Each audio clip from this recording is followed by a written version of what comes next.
Any update on the Calgary guys? Have they made it into town yet? Yeah, they're in Toronto. I think the paperwork, and one of them's done, I think, on Kuzi, but the flight was canceled. So they're still, they will not play tonight. Neither one of them will play tonight. And hopefully. Is there a chance maybe for the Pittsburgh game? I hope so. I believe, and I hope I'm not speaking out of turn, I believe Kuzmenko's paperwork is done.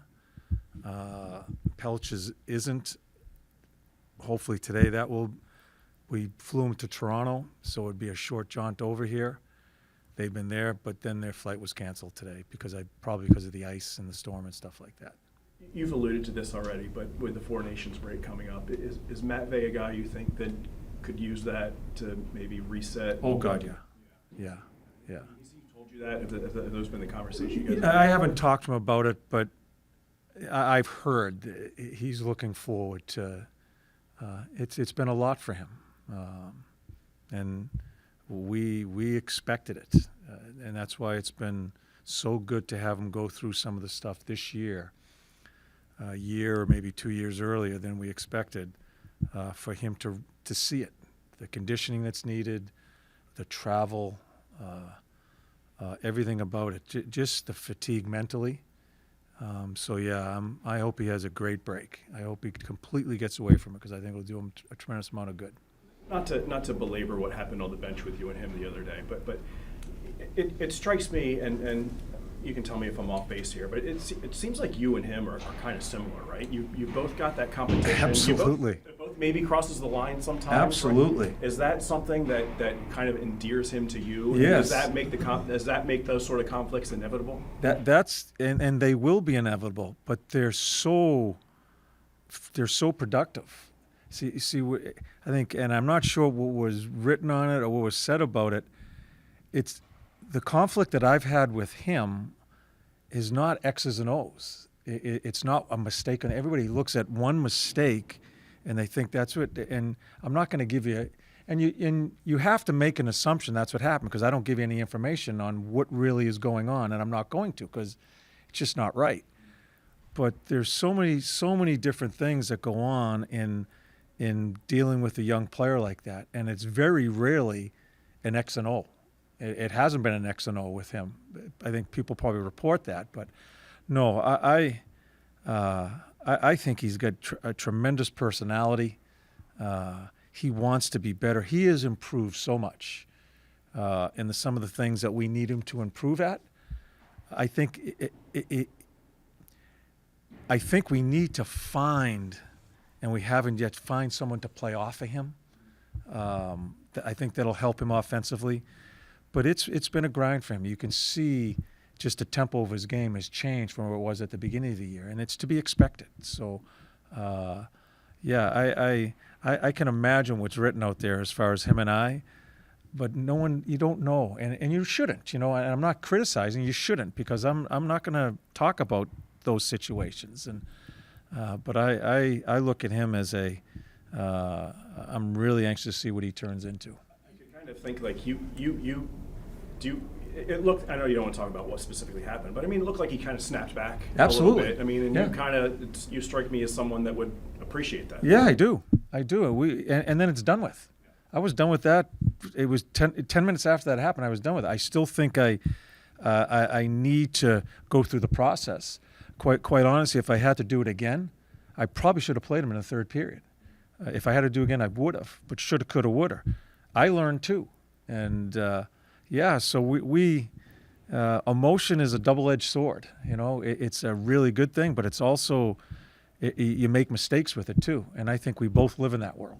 Does the refresh for him, is it more mental or more physical? I'm just curious.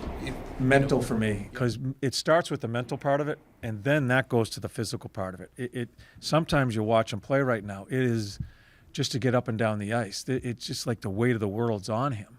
I think he's tired mentally, and once that clears up, I think he'll be more free-flowing. I think his game, I just think he plays. Everybody talks about athletes being tired, and they always think it's physical. More often, it's mental. curious as to what you saw in the game winner in overtime with 1 second left. Were you okay with the coverage, or do you think No. some guys maybe? We stopped playing. Yeah. Yeah, I think it's a combination of all three. Lots follows his guys to the guys changing, and Lots is kind of. I don't think it's not really. TK stops playing a little bit. All he needs to do is not stand still and let Gunther attack. I think he needs to get up the ice and just have some sort of pressure on him, angle him, push him one way or another. And I think Sandy's got to come up also and absorb the rush where they're not both standing still. Sandy, the defenseman, always gets blamed, right, because it's the final line of defense. I think he can get a stick in the puck. Doesn't. Looks bad. But defensemen always have to take the brunt of everything else happen in front of them. A lot of other things happen. TK, I just don't think we played through the overtime. I think Gunther kind of let him fall asleep a little bit because it looks like they're just going to keep it in the neutral zone and let it run out, right, as the play was going. Then he just took off. So that's something that it's a huge mindset mistake that we have to learn from. Do you go up? Sorry, Jack, I was just going to follow up real quick. Do you have to say anything to Travis Konechny about No. that, or No. you think he understood? He understands. Yeah. Actually, kind of playing off that, what's the conversation with Sam like on that? If he has a game, you said it, it was probably the best game you've ever seen him I told him play. that. He walked on the bus. It's the first time I saw him after the game, and I told him it was probably one of the best goaltending performances I've seen. And it is one of the. I mean, 30-plus chances. Never seen anything like it. How many chances were on Sam, and it's the best I've seen him play by far, and probably one of the best ones I've seen in my career. Well, sorry, just to follow up, we haven't talked really about him going to Four Nations yet. There's been a lot of conversation that you've had with us about him, now the workload and not wanting him to play a lot. I guess you're going to walk past him in Montreal and be like, hey, how about you? I'm not going to say a word to him. I want him. He'll play Saturday. I want him to have another good game, and I wish he'd have a break. But I don't want to disrespect any athlete that's playing Four Nations because that is their country. But we have 4 of them that, as a coach of this team, the National Hockey League team, wish they'd have a break. But it's a tremendous accomplishment as far as being selected to these teams. Speaking of break, you've got it after 2 more games, but Owen Tippett, I know he traveled with you on the trip. Is he close? No go.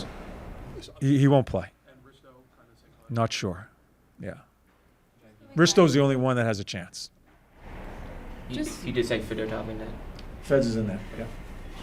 I'm sorry. I was just going to say, you see that kind of visible frustration from Sam. He kind of slams his stick on the crossbar a little bit. From a goaltender that you've praised his mentality and his calmness a lot, what is the confidence there to just have him forget that performance and that loss and just bounce back and get his mindset? He will. He will. And with the makeup that I know of him, he'll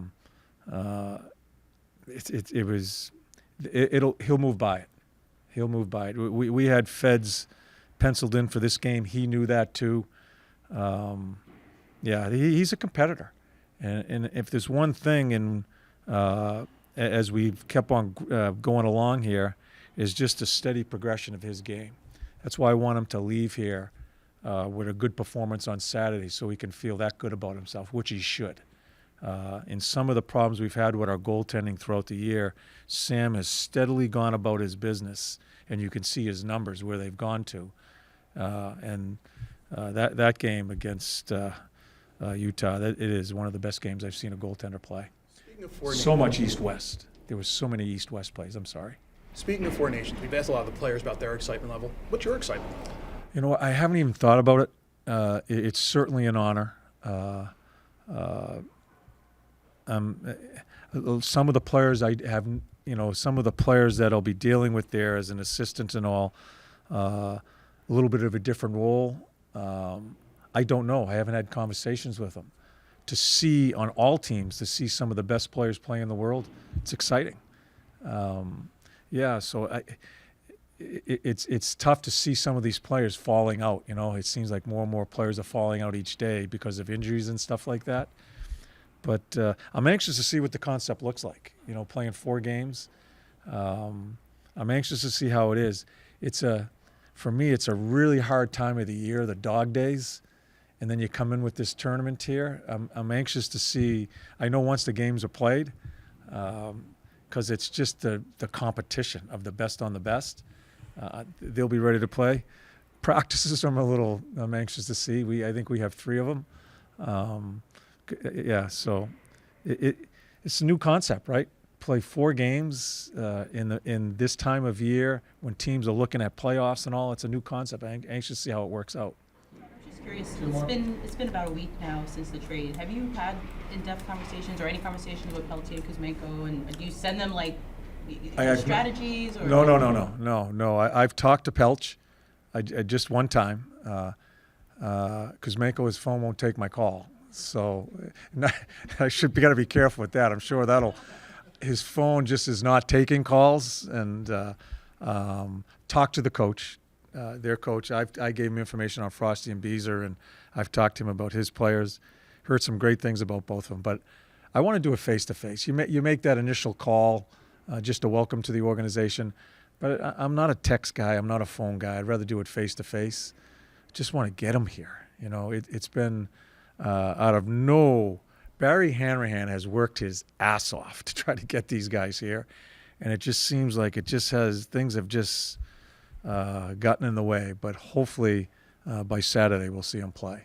You talked to Ryan Huska. Did you talk to any? I know Andre Tournier, obviously the head coach of Utah. He coached Peltier. Do you talk to other coaches? I didn't call any other coaches other than ones that have coached him just the last little while. Talked to a couple players that know him.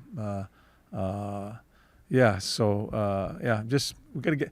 I don't like doing that either a lot because I want to make my own judgments, and I got to see him play. I want to talk to a person face to face, and I want to see him play on our team, and then we'll go from there. So hopefully we'll get him in here for Saturday's game.